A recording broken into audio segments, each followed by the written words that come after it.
Eh bien bonjour à toutes et à tous les gars, j'espère que vous allez tous très bien. Aujourd'hui on se retrouve pour une toute nouvelle vidéo. On se retrouve pour mon concept de vidéo daily qui devient un petit peu une vidéo weekly due à mon absence que je vais bien évidemment vous expliquer en fin de vidéo. Donc je vous invite à y rester. Aujourd'hui on va aller voir pas mal de crypto, notamment Bitcoin. On a un scénario qui s'est parfaitement réalisé. Donc c'est un scénario que je vous ai partagé dans la précédente vidéo il y a un petit peu plus d'une semaine. On a eu le parfait timing lorsque je vous ai posté un tweet sur Twitter ainsi que sur mes groupes Telegram. Donc je vous invite réellement à les rejoindre. Là je vais vous expliquer mais je vais être encore un petit peu absent tout comme la semaine dernière, et donc du coup je vous tiens au courant sur mes groupes Telegram, le canal ainsi que le groupe directement en description ainsi que sur Twitter. Et donc je vous avais partagé des scénarios, notamment sur Bitcoin qui s'est parfaitement exécuté, donc ça c'est magistral. On a également le Solana qui a explosé, ça pareil, ça fait plusieurs semaines qu'on le sait. On attendait la supply à partir des 185 $ jusqu'aux 210 $, donc on l'a parfaitement atteinte. C'est magnifique, on attendait une surperformance du Solana face au Bitcoin depuis déjà un moment, bien avant qu'on ait cette énorme pump. Je vais d'ailleurs vous partager les points d'entrée que vous avez partagés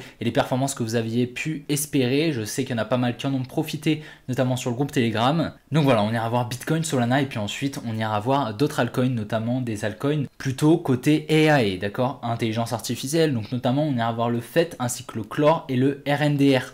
Je vais vous partager 3 zones d'achat extrêmement intéressantes. Je pense qu'on va pouvoir avoir des prochaines vagues assez explosives sur l'IA comme on a pu le voir les précédents mois. Donc c'est pour ça que je vais vous partager mes zones d'achat, là où je vais me placer très prochainement. Donc voilà, ça peut être des opportunités pour vous. Vous pourrez bien évidemment faire vos propres recherches de votre côté et analyser bien évidemment les cryptos comme vous le souhaitez. Moi bien évidemment je vous partage mes analyses à titre pédagogique, je vous montre un petit peu comment moi je fonctionne, les positions que je prends, etc. D'ailleurs je suis en short sur Solana, on ira voir ça ensemble, qui d'ailleurs pour le moment se passe assez bien. Je suis assez confiant justement sur cette position. Donc j'espère vraiment que la vidéo vous plaira. C'est le cas, n'oubliez vraiment pas de la liker et de vous abonner, ce n'est pas déjà fait, vraiment ça me soutiendrait énormément. Je sais que ça fait un petit peu plus d'une semaine que je n'ai pas fait de vidéo, mais voilà, en ce moment je suis surbooké, clairement c'est impossible pour moi de faire plus de vidéos. Là je prends une petite heure pour vous faire une vidéo, mais voilà, je sais pas trop comment ça va se passer dans la semaine, si justement j'aurai le temps. Dans tous les cas je vais tout faire justement pour essayer de vous tenir au courant, mais sachez que je vous tiens au courant le plus possible sur les groupes Telegram. Donc n'hésitez surtout pas à les rejoindre, et puis les gars je vous souhaite un bon visionnage. Allez, on est parti. Et donc on est actuellement sur Bitcoin, c'est magnifique. On est donc revenu dans la demand que je vous avais partagé dans la précédente vidéo. Juste ici la demand au niveau des 64 000 $, c'était magnifique. Ici ce qu'on faisait, je vous avais partagé d'ailleurs sur Twitter ainsi que sur Telegram. Je vous disais que justement ici, comme on peut le voir, on était en train de tenir énormément de structures. Comme on peut le voir, on a une structure, 2 structures, 3 structures, 4 structures, 5 structures. Donc voilà, c'était énorme. Toutes les liquidités qu'on avait sous ces lots, énormément de stop loss en fait qui s'accumulaient sous chaque lot. Ça m'étonnait énormément en fait qu'on laisse toutes ces structures et qu'on explose. Ok, donc c'est pour ça que lorsqu'on était ici, il me semble qu'on était aux 72 000 $. Donc voilà, on était à peu près ici. Je vous ai fait un tweet que je pourrais vous mettre à l'écran très rapidement. Vous pourrez mettre sur pause justement pour le voir. Mais donc je vous disais qu'il était extrêmement probable qu'on vienne récupérer toutes les liquidités sous ces lots.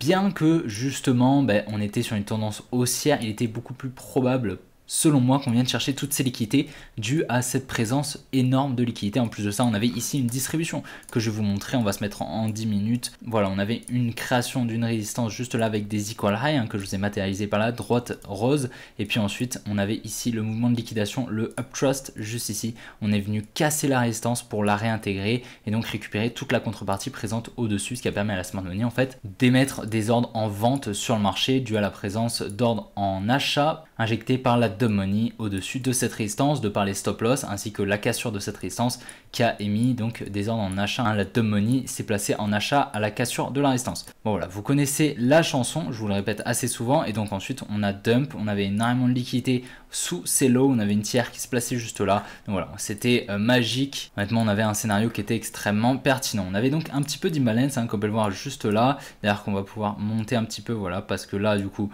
on était venu la combler la moitié, mais du coup ici on avait la totalité vu que je suis avec l'outil replay. Donc j'attendais donc un retour au niveau des 64 000 $ lorsqu'on était aux 70 000 $, et donc c'est exactement ce qu'on a eu si on enlève l'outil replay. Comme on peut le voir, on est donc revenu parfaitement dans la demand, on l'a traversé légèrement pour venir chercher l'équité juste là. Donc à présent, il y a plusieurs scénarios qui se présentent à nous. Dans tous les cas, ici, comme vous pouvez le voir, on est donc venu liquider une trendline. Donc ça, c'est assez baissier. On était venu donc créer une jolie trendline et on a distribué juste au-dessus. Ici, on a une distribution, ok, pour ensuite avoir une deuxième liquidation juste là pour ensuite dump. Ok, donc ça c'est assez baissier, ça veut dire qu'on vient probablement protéger ce high à court terme. Ok, et donc actuellement je verrais bien une continuation de la tendance baissière.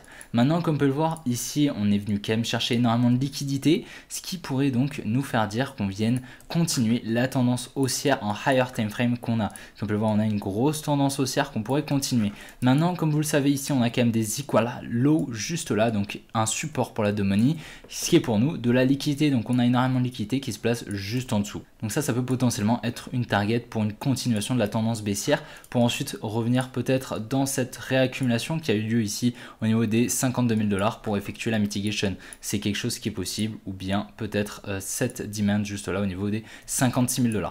On verra dans tous les cas, mais pour le moment on est clairement sur une tendance baissière à court terme. En higher time frame on a toujours cette tendance haussière qu'on va pouvoir continuer. Là pour le moment on est assez indécis, d'accord, on n'a pas un biais qui est très clair, pas comme là ici quand on était dans la distribution que je vous ai partagé donc précédemment, c'était il y a un petit peu moins d'une semaine il me semble, voilà, le 14 mars. Et donc on va pouvoir continuer potentiellement cette tendance baissière. On a quand même eu un gros rebond donc dans cette dimension, bien qu'on l'a très légèrement transpercé, on va pouvoir potentiellement redistribuer et repartir à la baisse. On va surveiller ça dans tous les cas, bien évidemment je vous tiendrai au courant sur les groupes Telegram, vous le savez, je vous invite à les rejoindre. Et donc voilà, on est directement sur BitGet, donc si vous souhaitez trader, n'hésitez surtout pas à passer via mon lien directement en description. Donc voilà, on est directement sur mon short sur Solana, comme on peut le voir, je suis à 600 $ de PNL, donc c'est monté un petit peu plus haut, environ les 800 $ quand on était un petit peu plus bas. Et donc j'ai mis mon TP, comme on peut le voir, à 157, on ira voir ça tout à l'heure sur TradingView, ce qui permettrait d'avoir un petit PNL de plus 1200 $, donc ce serait assez sympa, ce serait vraiment super. Je suis assez confiant honnêtement sur cette position, donc j'ai trail mon stop à 202, on ira voir ça directement sur la chart. Donc voilà, on est directement sur Solana, donc comme on peut le voir, on va zoomer un petit peu, on a eu une magnifique distribution juste ici, un buy climax, un automatic rally juste ici, avec plein de secondary tests juste ici qui nous permettent de créer une trendline juste là,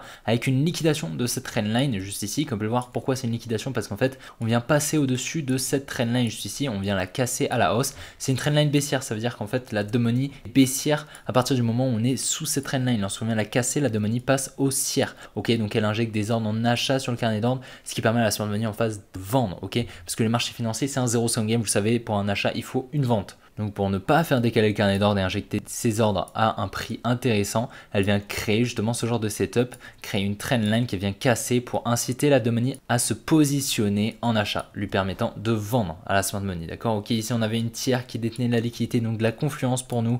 On est venu la liquider tranquillement, tac, avec un mouvement assez volatile juste ici. On est venu créer une trendline juste là qui comportait en plus de ça une résistance magnifique, un setup extrêmement confluent. C'était une grosse résistance, comme on peut le voir, qu'on peut étirer juste là. Et donc comme on peut le voir, on est donc venu la casser très subtilement, puis la réintégrer juste ici. Donc en fait on a également une liquidation un petit peu comme ce qu'on a vu ici avec le uptrust de la distribution. Le uptrust c'est une liquidation d'une distribution, là c'est pas un uptrust, ok, c'est plutôt une liquidation d'une TR qu'on pourrait avoir ici, d'une plus grosse accumulation ici, ok. Et donc on a une trendline ici qu'on est venu casser. Je suis rentré un petit peu plus bas juste ici, comme on peut le voir au changement de structure, hein. Si on regarde avec la petite bougie rouge ici, on a donc notre changement de structure qui s'effectue juste là. Je suis rentré directement, on a eu très chaud ici au niveau du stop loss juste là, puis ensuite j'ai trail mon stop. Une fois qu'on avait dégringolé, j'ai trail mon stop juste ici au niveau des 202 $.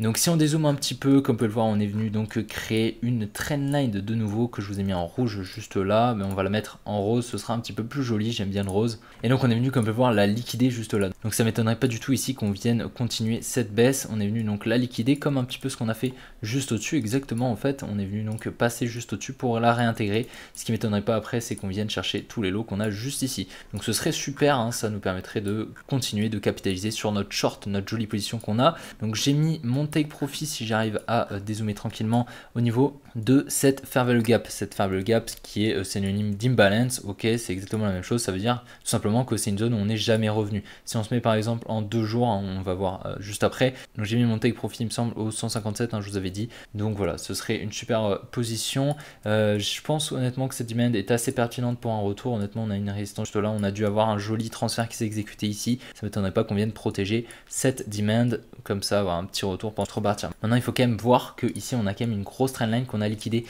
je vous ai matérialisé avec cette jolie droite rose. Et donc ici on a une jolie accumulation juste là, juste en dessous. Donc ça m'étonnerait pas du tout ici qu'on ait eu un gros transfert qui s'est exécuté, ok. Donc on est venu casser cette trendline haussière. Donc la money est passée baissière juste ici, ce qui a permis donc à la smart money potentiellement d'effectuer un transfert transfert, d'injecter des ordres en achat. Ok, en plus de ça, elle a accumulé. Là, ça se voit, on a une jolie accumulation avec une création d'une liquidité juste là, hein, un gros support juste ici qu'on vient liquider ici. Donc ça m'étonnerait pas du tout également qu'on vienne protéger ce lot pour ensuite repartir à la hausse. C'est quelque chose également qui est possible. Ok, donc c'est pour ça on est sur un niveau d'indécision un petit peu, donc c'est pour ça je vais quand même regarder ça de très près. Honnêtement, si on vient passer au-dessus de ce high, ce sera assez compliqué je pense, à moins qu'on vienne distribuer ici pour repartir. Mais voilà, ce serait assez étonnant honnêtement, mais on a quand même pas mal de liquidité au sud. Ce qui serait possible, hein, c'est qu'on continue cette baisse comme je vous l'ai dit. Mais du coup c'est cette trendline, c'est la grosse liquidation de cette trendline qui me fait un petit peu peur et qui pourrait nous faire effectuer un gros retournement pour continuer cette hausse. Donc on va surveiller ça, mais si du coup on se met en 2 jours comme vous pouvez le voir, on voit qu'ici on a quand même une grosse zone de fair value gap juste là, hein. Donc on a un écart en fait entre cette mèche juste ici et celle-ci. Ça veut dire qu'ici dans cette zone on n'est jamais revenu effectuer la mitigation. Donc j'attendrai possiblement donc un retour dans cette demand, hein, celle qui est extrêmement pertinente que je vous ai montré juste avant. Et donc ce serait assez confluent justement d'avoir un TP à ce niveau ici. Ok. Donc pour rappel un petit peu, on va se mettre en 4 heures, on va un petit peu mieux. Mais donc je vous avais partagé le Solana il y a un moment. Donc c'était quoi? C'était sur cette jolie réaccumulation ici. Donc on avait vendu le top juste là aux 125 $, hein. C'était vraiment magnifique. On avait racheté ici sous ce gros support au niveau de cette liquidation en fait, hein, tout simplement on est venu passer sous le gros support juste ici. Donc on a eu un transfert qui s'est exécuté, puis ensuite on a explosé, on avait racheté pas mal de Solana juste là. Ensuite on avait pris un trade il me semble ici qu'on avait TP au-dessus de ce high. Ok, ensuite j'avais donc partagé cette demand juste ici qui était magnifique. On était venu la transpercer très légèrement, mais on avait un super point d'entrée, voilà, au niveau des 110 $ à peu près. C'était magnifique, j'en avais racheté un petit peu. Et puis en plus ici un petit peu plus tard, donc on avait distribué ici avec une TR que je vous avais mis juste là avec la droite rouge. On avait une demand juste en dessous ainsi qu'une autre demand un petit peu plus en dessous qu'on n'est pas venu chercher. D'accord, par contre donc j'avais racheté un petit peu ici, je comptais racheter un petit peu plus en dessous. Malheureusement on n'est pas venu chercher mon point d'entrée, mais bon, ça m'avait quand même permis de capitaliser justement sur l'explosion haussière qu'on a eu. Donc bien évidemment on a une surperformance du Solana face au Bitcoin comme on l'avait parfaitement forecast durant les précédentes semaines. D'ailleurs si on va voir Sol BTC très rapidement sur Coinbase, comme on peut le voir, on avait une magnifique analyse, on avait même apporté de la confiance justement avec une décorrélation qui s'exécutait face au prix du Solana entre Sol BTC et Sol USDT. Donc c'était magnifique. À partir d'ici à peu près on avait une décorrélation, le Sol explosait alors que Sol BTC stagnait un petit peu. Précédemment on était tout le temps corrélé, d'accord, donc ça je vous l'avais partagé il y a quelques vidéos il me semble. Et donc on était donc venu liquider ce support, qu'on était venu dans la demand, et c'est ici que je vous avais partagé justement ce scénario, donc avec de la confluence, hein, sur justement cette résistance, ces equal high qu'on avait. Donc j'attendais un order flow, une continuation de l'order flow haussière, et donc une surperformance du Solana face au Bitcoin. Il était bien plus préférable, bien plus intéressant d'acheter du Solana plutôt que du Bitcoin. Ok, et c'est exactement ce qu'on a eu, hein. On a le Solana qui a explosé alors que le Bitcoin n'a pas trop bougé. Ok, beaucoup moins volatile face au Solana. Donc depuis la demand on est quand même sur 65% de surperformance. Ça veut dire que si vous achetiez du Bitcoin à la place du Solana, et vous manquiez 65% de performance, hein, tout simplement. Acheter du Solana vous aurez offert 65% de performance supplémentaire que si vous achetiez du Bitcoin, tout simplement. Et donc on va passer sur la première crypto AI, donc qui est le Clore AI, comme vous pouvez le voir en haut à gauche, juste là. Donc on a une magnifique création d'une résistance juste là que je vous ai mis en rose, avec donc de la liquidité qui se place juste au-dessus. On vient la liquider juste là avec le mouvement Uptrust. Si vous avez un petit peu suivi ce que je vous ai expliqué sur Solana, donc c'est la liquidation, on passe au-dessus, on a un transfert qui s'exécute, la Dumb Money achète, la Smart Money vend, ok, donc ce qui permet à la Smart Money d'avoir un prix d'achat environ ici, ok, sur une distribution extrêmement pertinent, ok. Donc ensuite ici on a une TR que je vous ai mis juste là au niveau de l'Automatic Rally, hein, qui est juste là, l'Automatic Rally. Donc on a pas mal de liquidité, comme vous le voir, qu'on n'est pas venu chercher avec donc ces equal low, magnifique. Juste en dessous on a une demand extrêmement pertinente. Pourquoi elle est pertinente? Parce que juste là on avait une résistance que je vous ai matérialisée avec ce carré bleu, ok. Donc en fait lorsqu'on est venu au contact de cette résistance qui est en bleu, en fait la Dumb Money a vendu, parce que la Dumb Money vend le contact des résistances, et donc ce qui a permis à la Smart Money potentiellement d'avoir un gros transfert, pas mal de liquidité, pas mal de contrepartie en fait, qui lui a permis d'acheter ici. Donc elle pourrait potentiellement venir protéger ses positions, ok, aucun intérêt pour elle de venir passer en dessous, les mettre en négatif, donc elle viendrait potentiellement les protéger. Et donc j'attendrai potentiellement une cassure de la TR. Dans tous les cas je pense qu'on va venir la casser, ok, toutes ces liquidités on va venir les chercher, c'est quasiment sûr, on a des probabilités honnêtement proches de 100%. Donc moi personnellement je vais en racheter dans cette zone, c'est pour moi une zone extrêmement intéressante sur le Clore. Je pense clairement qu'on va pouvoir avoir une surperformance des projets AI dans les prochains mois, comme on a pu le voir dans les précédents mois. Et donc voilà, je vais mettre un ordre d'achat ici, je m'attends à une réaccumulation de tag pour repartir à la hausse, et capitaliser justement sur le chlore qui a clairement un order flow haussier. Je vais partager, on vient protéger ce lot, on va venir je pense protéger ce lot hein, très probablement, et donc je pense qu'on va potentiellement venir réaccumuler, tac, et protéger ce lot et on viendra plus jamais dessous. Ok, donc je m'attendrai potentiellement à de l'achat ici, bien évidemment en spot je pense, mais une grosse position. Je pense que j'ai envoyé 5000 $ honnêtement, ça me paraît honnêtement assez pertinent. Donc on va aller voir les autres projets qui sont le RNDR ainsi que le FET directement. Donc voilà, directement sur le FET, comme on peut le voir ici, donc on a une distribution qui est un petit peu moins jolie que ce qu'on a pu voir précédemment, notamment sur le RNDR on verra, mais le setup est extrêmement ressemblant au chlore, je vous inviterai à faire réellement attention. Mais donc là on a une distribution qui est pas très jolie, on a une trendline ici, on vient liquider une première fois, on vient liquider une deuxième fois ici avec le UTAD, donc la première liquidation vous le savez c'est le Uptrust, je vous l'ai expliqué juste avant, puis ici on a le UTAD. Un peu moins pertinente cette distribution, pourquoi? Parce qu'ici on vient récupérer toutes les liquidités, comme on peut le voir ici on avait pas mal de liquidités, extrêmement pertinent, sauf qu'on vient les chercher avec une mèche, puis ensuite on vient chercher toutes les liquidités sous ce lot avec un autre mouvement, et puis ensuite on vient encore chercher ces liquidités avec ce mouvement. Donc moi personnellement c'est cette demand qui m'intéresse au niveau des 2 $ qui serait extrêmement pertinente. On a encore un petit peu d'imbalance hein, si on la trace comme ceci, tac, on aurait un petit niveau d'imbalance à venir chercher. Ça veut tout simplement dire qu'en fait on n'est jamais venu effectuer la mitigation de cette demand, donc ce serait pertinent d'y venir pour ensuite repartir. En tout cas personnellement je vais en acheter dans cette zone, voilà, en dessous de ce lot, ce serait extrêmement pertinent. Mais maintenant comme je vous l'ai dit, on est venu chercher donc toutes les liquidités qu'on avait au-dessus de ce niveau, ok. Donc il est tout à fait possible ici qu'on vienne commencer à exploser sans forcément venir chercher cette demand, d'accord. Pourquoi? Parce que c'est un token qui est assez explosif, comme on peut le voir. On est venu donc effectuer quand même des grosses performances, hein. Rien que depuis cette demand, depuis voilà un mois, on est sur plus de 500%, c'est énorme. Donc ça fait un x6, c'est quand même pas rien. Précédemment, je vous avais partagé un scénario, un magnifique scénario. On était à peu près ici, on avait 7 inducements.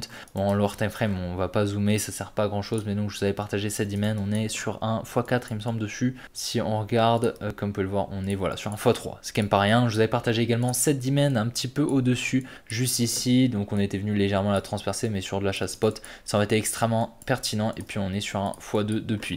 Donc voilà, je pense clairement que cette demand va être pertinente. Et puis on pourra, je pense, après capitaliser sur la hype des projets AI. Je pense pareil, je vais poser 5000 $ si on revient dans cette zone. Ce serait extrêmement pertinent pour du moyen long terme. Et voilà, donc je vous ai dit que le chlore et le RNDR étaient extrêmement ressemblants. Je pense que vous le voyez, c'est honnêtement quasiment la même chose. On a une résistance, mais plutôt une trendline hein, que je vous ai matérialisé par cette droite rose. Juste là, on vient la liquider une première fois avec le mouvement Uptrust juste ici. Vous avez suivi, je pense. Donc le mouvement Uptrust, c'est la liquidation d'une distribution, notamment la liquidation d'une accumulation. Ça ne s'appelle pas un Uptrust, c'est plutôt un ST in B, un secondary test in phase B. Ok, on a un support juste là, on vient liquider ici avec le ST in B, puis ensuite on vient exploser à la hausse. Ok, bah là c'est un petit peu la même chose mais à l'envers avec un Uptrust au lieu du ST in B. Donc ici on a pas mal de lots, pas mal de liquidités qu'on n'est pas venu chercher, contrairement au fait, et on a donc une TR qu'on mettrait juste là. On pourrait également la mettre ici, ce serait pertinent, mais là je pense que c'est un niveau de liquidité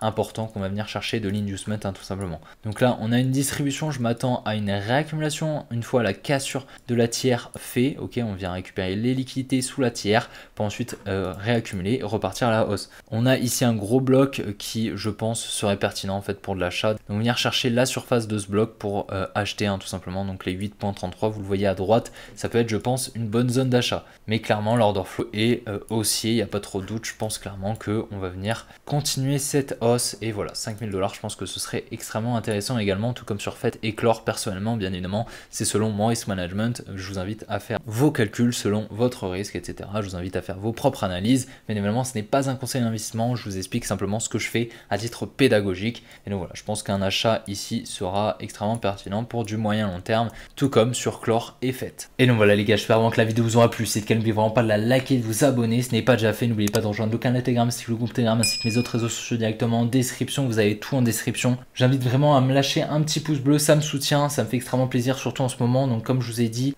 j'ai pas trop de temps. Pourquoi? Parce qu'en fait là en ce moment je suis en train de passer une formation pour le monitorat de ski, donc ça me tient quand même pas mal à cœur. Comme vous savez, je fais du ski à haut niveau et donc entre les formations je suis en course. Là notamment ce week-end j'étais en course en Espagne, ensuite vendredi après-midi je pars en course encore pour samedi, puis dimanche entraînement, puis ensuite lundi je pars en course pendant 7 jours. Donc c'est pour ça que ça va être très compliqué. C'est un mois, le mois de mars, qui est extrêmement chargé en ski, notamment avec cette formation qui s'ajoute, ça me plombe justement mon temps. Clairement, ça me prend énormément de temps. En plus, avec les courses qui s'enchaînent. Après, voilà, je pense que d'ici une semaine et demie, 2 semaines, ça reviendra à la normale. Et dans tous les cas, vous le savez, après, je me fais opérer le 5 avril. De l'épaule, vous le savez peut-être. Mais du coup après clairement je vais charbonner comme un fou les gars, vous le savez, je serai là pour vous faire des vidéos. En tous les cas, je n'arrête pas, ne vous en faites pas, désolé pour mon absence. Et puis les gars, j'espère vraiment que la vidéo vous aura plu. Je vous invite notamment à me rejoindre comme d'habitude. Je vous tiendrai au courant durant mon absence sur les groupes Telegram. Et puis les gars, on se retrouve bientôt pour une prochaine vidéo, je l'espère. Allez, ciao les gars.